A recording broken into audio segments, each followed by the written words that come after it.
花咲かじいさん. Once upon a time, there lived an honest old man and his wife at the foot of a mountain. One day, when the wife was washing clothes in the river, a persimmon came floating down it. She took it home. In the evening, when the old man came home, "Come here, look!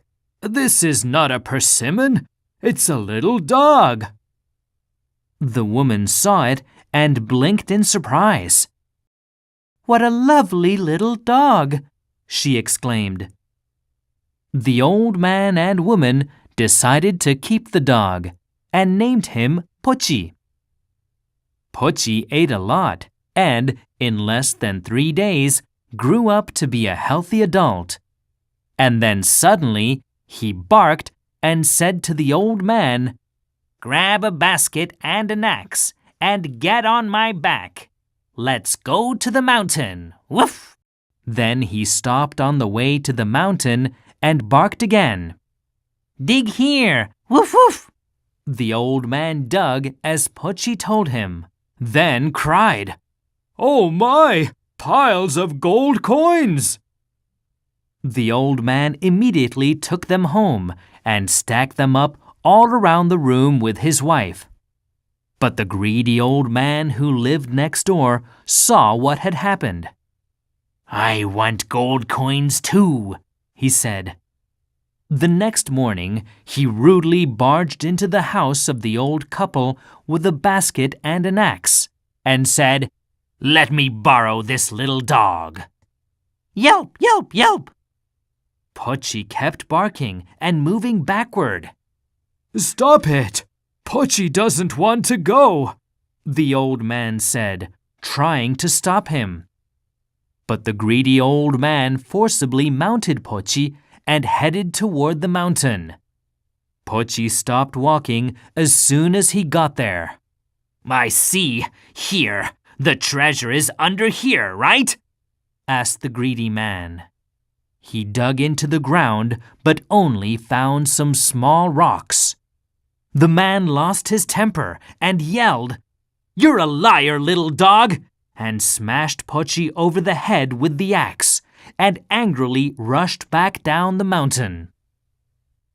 "Oh, where's our Pochi?" the honest man asked when he saw the greedy man. "That stupid dog! I killed him and left him in the mountain." The honest old man returned with the body of Pochi and buried it in the backyard with his wife, and planted a tree there. The tree grew rapidly. The old man cut it down and made a mortar for pounding rice in. Once the rice mortar was made, the couple started to pound rice cake, saying, "May Pochi rest in peace." Then, to their surprise, a shower of gold coins flew out of the mortar. But once again, the greedy old man saw what had happened. "Let me borrow the mortar," seizing it and taking it to his home. But no matter how much he pounded, no coins came out. His rice cake went everywhere, too. "This is a useless mortar!" he exclaimed, losing his temper and yelling. He smashed the mortar into pieces and threw them into the backyard of his neighbor. The couple next door carefully burned the pieces of the mortar in the backyard, saying, "This is for Pochi's soul." The wooden pieces started to burn brightly with a crackling sound. Soon the ashes flew up into the air, and as they landed in the couple's backyard, they quickly turned it into a garden full of flowers. Soon after this, the couple learned that the local lord and his advisors were to march through the town. As the ashes flew through the air, flowers bloomed on the trees as well. White flowers, pink flowers, even withered trees were in full bloom.